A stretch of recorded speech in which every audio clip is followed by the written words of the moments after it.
میں دو چار آزمائشیں پریشانیاں اتری اللہ کی طرف سے اور سارے گھر والوں کے چہرے لٹک گئے۔ اوہ جی مشکل وقت آ گیا۔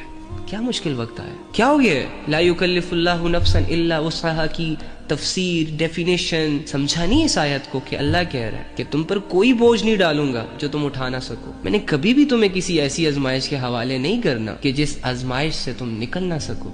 کیا ہو گیا؟ ریلیکس۔ کیوں زور دے رہے ہو دماغ پہ؟ کیوں اپنی سوچوں سے اپنے دل کی دنیا کو اجاڑ رہے ہو؟ اللہ کی بات کا یقین کر میرے بھائی، تیرا جو بھی مسئلہ ہے تیرا رب اس کو سالو کرنے پر قادر ہے۔ تیری جو بھی پریشانی ہے تیرا رب اس کو راحت میں کنورٹ کرنے پر قادر ہے۔